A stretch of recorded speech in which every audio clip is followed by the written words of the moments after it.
You are listening to chartingwealth.com for Thursday, the 22nd of March, 2018. We see stocks down for the day, bonds and gold up again. Same thing as we saw yesterday. As we look first at the S&P 500 and check out the weekly chart, we see that we have a strong red down candle that's been forming, a red solid down candle with a long trend line, wick at the bottom. And we do see that we are well below the weekly trend line. We have both the weekly and the two-day chart in confirmed down moves. Price percent oscillator headed down. Derivative oscillator still quite negative. We look at the two-day chart. Of course, we had that two-day crossover going down back on the candle ending, the two-day candle ending Monday the 19th. Now we have two two-day candles, red candles, moving down strongly. Price percent oscillator headed down. Derivative oscillator just crossed over into the negative. We look at the 4-hour chart. What do we see? We see that it's clicked over again, headed down, although we do see that as far as price movement goes on the Heikin-Ashi candlesticks, we've got some green spinning tops, meaning, of course, that there's lots of indecision there, tending up. But again, it'd be nice to have a pullback, so you might have a comfortable jumping in point for a down move. But again, keep your eye. Since we don't have that, it could be telling you that maybe things have sort of bottomed out and might be moving up. So we'll keep our eye on this 4-hour chart to see what we see. That's where we are on the S&P 500. Back to the weekly. Again, S&P 500 down 0.20%. We go to the Qs, the Nasdaq 100. It was down 0.44%. And in fact, we now see that weekly crossover has gotten a little bit stronger with the down movement on Wednesday. It had been strong on Monday, gotten weaker on Tuesday, and has gotten stronger. Remember, folks, this is a weekly candle, so it'll continue to form throughout the course of the week. We do check it out every day just to see what's happening, but we don't call a crossover till the end of the week because it can literally pulse back and forth depending on how that candle is building. Derivative oscillator still negative, hasn't ever switched over positive, even when we had the weekly vertical crossover going up for the week ending the 9th. Derivative oscillator still decidedly negative. Of course, we had that weekly vertical crossover. We had a week of up movement, and now so far this week down on our Heikin-Ashi candlesticks. Now, let's check out the two-day chart, see what we see. It too crossed over, and we drew that vertical crossover on the two-day chart going down and rotated the arrow to a down move. Derivative oscillators also gone negative.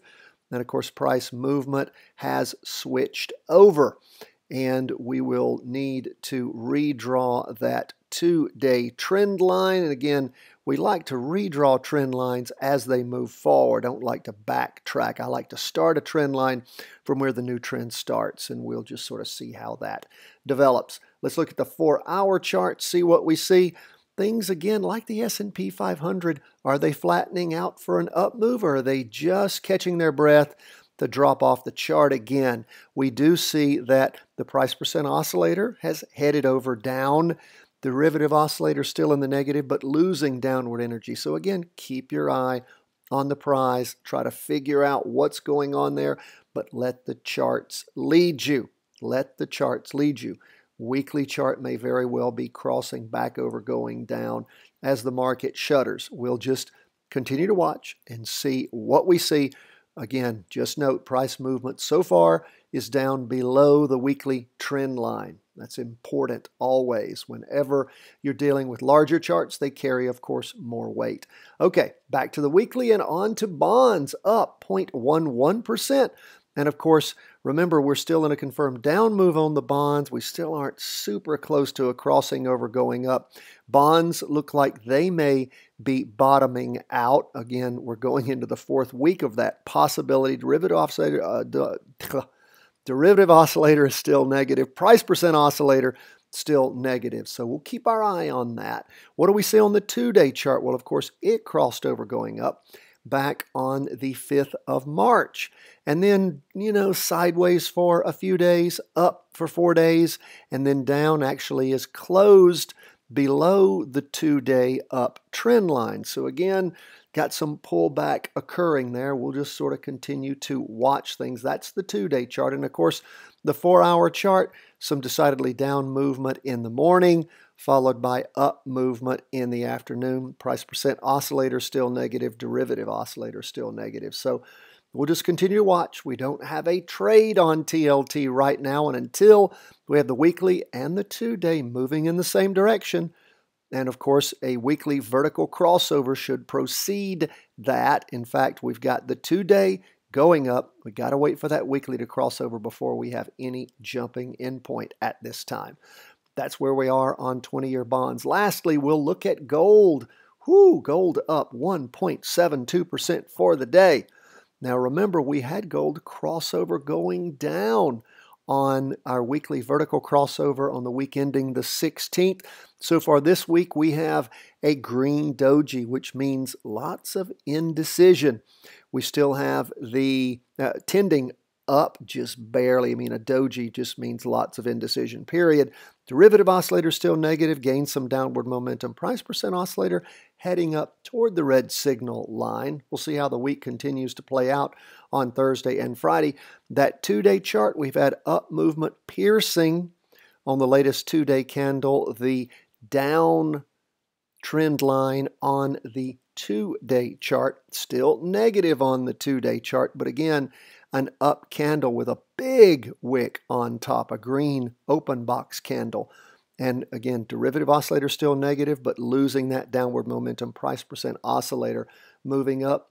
Now let's take a look at that 4-hour chart. It, bam, crossed over strong in the morning, and then followed by stronger, even stronger movement in the afternoon with a large wick, about, I'd guess, 3/4 the size of the open box candle, and the derivative oscillator flipped over to positive also.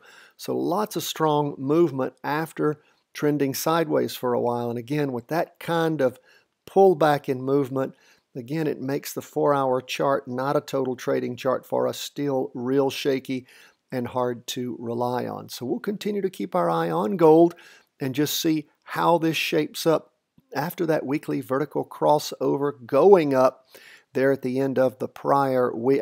Going down at the end of the prior week. Watching things flip over so quickly is quite interesting in this market. Again, we see stocks down, bonds and gold up the strongest at 1.72% in just one day. That's where we are, folks, as we end the day on Wednesday and go into Thursday, the 22nd of March. Thank you so much for being with us. You have questions, problems, concerns. We're glad to hear from you and talk with you about them. Please write us cw@chartingwealth.com. Thank you so much. Be sure to follow us on Facebook, Twitter, Instagram, YouTube. All the best from the entire team here at Charting Wealth World Headquarters.